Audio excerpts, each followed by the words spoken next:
Audio Jungle. Audio Jungle.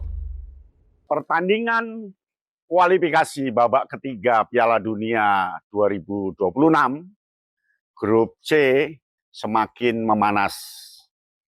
Padahal pertandingannya masih lama, tanggal 10 Oktober 2024. Tetapi Bahrain cemas atas keberhasilan Indonesia selama ini mengalahkan di ronde 1 dan ronde 2, dan di ronde 3 mampu menahan timnas langganan Piala Dunia, yaitu Arab Saudi dan Australia. Kemudian lihat perkembangan sepak bola di Indonesia, Bahrain sangat cemas. Hal itu disampaikan oleh Samir Kamam. Samir Kamam, mantan pelatih timnas U23 Bahrain, mengatakan bahwa timnas Indonesia tidak bisa diremehkan dan tidak dimasukkan daftar hitam, artinya daftar yang nggak usah diperhatikan. Tetapi justru sebaliknya, timnas Bahrain harus memperhatikan kekuatan Indonesia.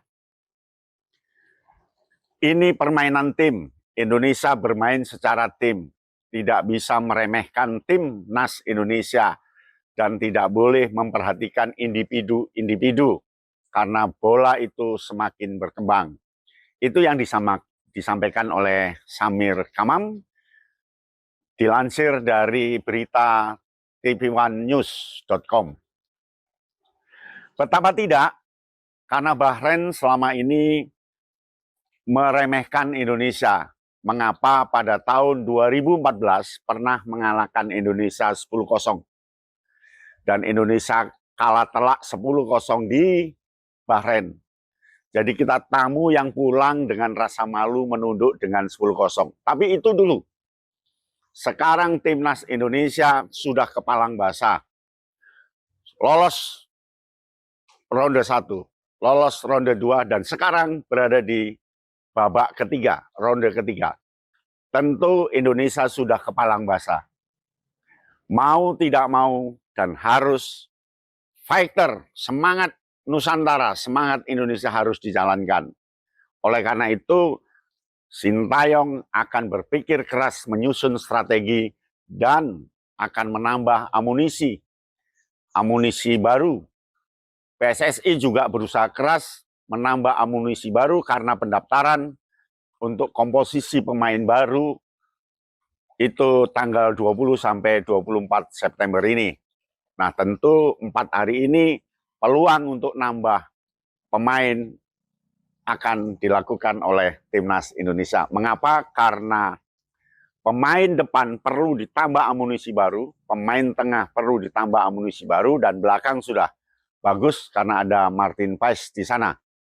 Martin Paes betul-betul semangatnya semangat Liga A, semangat Eropa, semangat Amerika karena dari Dallas FC.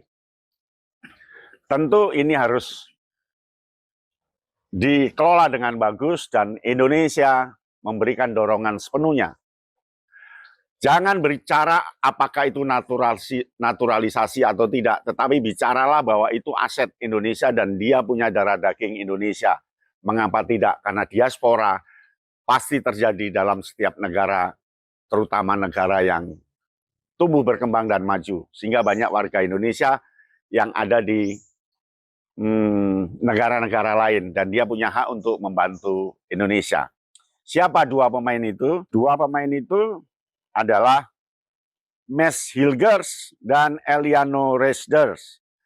Dan dokumennya sudah berada di DPR, kemudian nanti akan disidangkan layak tidak menjadi warga negara Indonesia. Sebagian besar pemain Indonesia nanti akan diisi oleh pemain-pemain keturunan level Eropa. Pemain berpengalaman itu kita tahu ya, ada Tom Hayes, Jai Ijes, Calvin Perdong, Sandy Walsh, Ratnar Oratmangun, Saina Patinama, dan Jordi Amat. Kemudian tentu ini bukan hanya berkait dengan Coach Sintayong saja, tapi juga peran pemain, staf, serta PSSI yang juga sangat membantu. Dan semuanya harus bahu-membahu bagaimana Indonesia harus menang ketika tandang.